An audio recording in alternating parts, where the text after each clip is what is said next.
Welcome to the Family Bible Journey. Did you know that when you subscribe to the podcast and follow us on Facebook and Instagram, that you actually make it easier for other people to find the Family Bible Journey? So please follow and subscribe. And thank you for listening.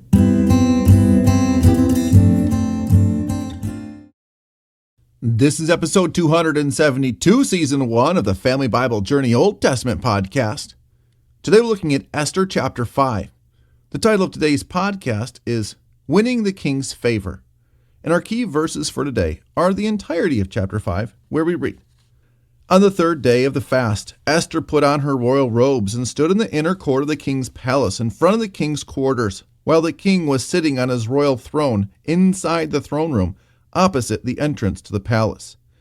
And when the king saw Queen Esther standing in the court, she won favor in his sight, and he held out to Esther the golden scepter that was in his hand. Then Esther approached and touched the tip of the scepter. And the king said to her, What is it, Queen Esther? What is your request? It shall be given you even to the half of my kingdom. And Esther said, If it please the king, let the king and Haman come today to a feast that I have prepared for the king. Then the king said, Bring Haman quickly, so that we may do as Esther has asked. So the king and Haman came to the feast that Esther had prepared. And as they were drinking wine after the feast, the king said to Esther, What is your wish? It shall be granted you. And what is your request? Even to the half of my kingdom it shall be fulfilled. Then Esther answered, My wish and my request is, if I have found favor in the sight of the king, and if it please the king to grant my wish and to fulfill my request, let the king and Haman come to the feast that I will prepare for them, and tomorrow I will do as the king has said. And Haman went out that day joyful and glad of heart. But when Haman saw Mordecai in the king's gate, that he neither rose nor trembled before him, he was filled with wrath against Mordecai. Nevertheless, Haman restrained himself and went home. And he sent and brought his friends and his wife Zeresh. And Haman recounted to them the splendor of his riches, the number of his sons, all the promotions with which the king had honored him, and how he had advanced him above the officials and the servants of the king. Then Haman said, Even Queen Esther, let no one but me come with the king to the feast she prepared. And tomorrow also I am invited by her, together with the king. Yet all this is worth nothing to me, so long as I see Mordecai the Jew sitting at the king's gate. Then his wife Zeresh and all their friends said to him, Let a gallows 50 cubits high be made, and in the morning tell the king to have Mordecai hanged upon it. Then go joyfully with the king to the feast. This idea pleased Haman, and he had the gallows made. This is the word of the Lord. So in this chapter, Esther and her entire people are living under the threat of an imminent demise that has been orchestrated for them by Haman, the king's right-hand man. And she had asked in our previous episode to have Mordecai request all of the Jews to fast on her behalf for 3 days. No eating, no drinking for 3 days, that she would work up the courage and that God would bless her to find the favor of the king. Because even though she was the king's wife and the king's delight, she hadn't been summoned to his presence for an entire month. And I can't imagine what sort of emotional turmoil and angst this beautiful young woman who had won the king's favor was going through. He has an entire harem of women that are there to do nothing but please the king when it comes to sexual matters.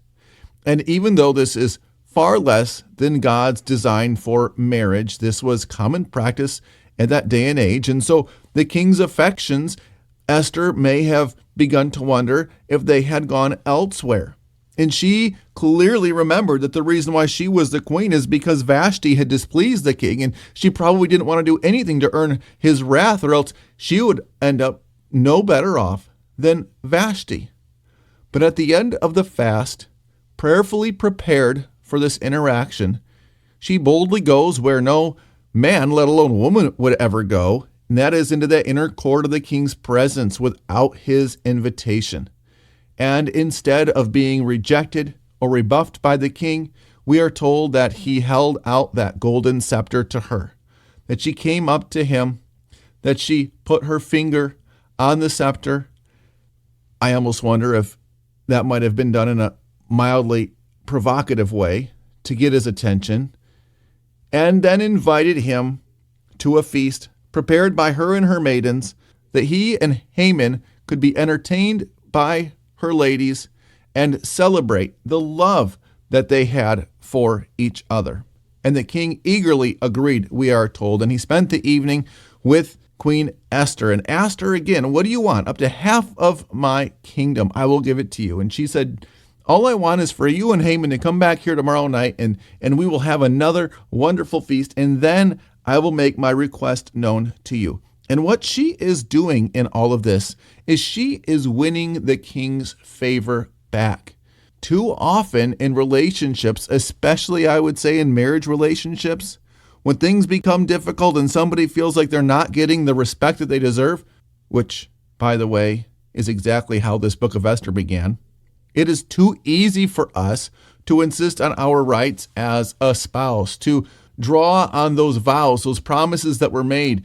And if somebody's heart is far away and they are not intent on fulfilling those vows, sadly, I have seen it play out many times where simply insisting on the rights of a husband or a wife, insisting on her rights, even rights that were agreed to by the other person, that does not help the situation at all. Esther is not falling into that trap. No, instead, she is putting all of her effort into winning back the affections of the king, earning his favor, not demanding it, and pleading with him after she has been affirmed by his love and reassured herself that her fate is not going to be that of the previous Queen Vashti, but rather when she makes this request, which is going to be another illegal maneuver according to the laws of the Persians, as the king's edicts and decrees cannot be revoked, she is going to persist in faith. She is going to make this request, but not until she has done everything that she can to assure herself that her king is still madly in love with her, so that he will answer her request. Not simply because she is the queen or because she is his wife, but because he loves her.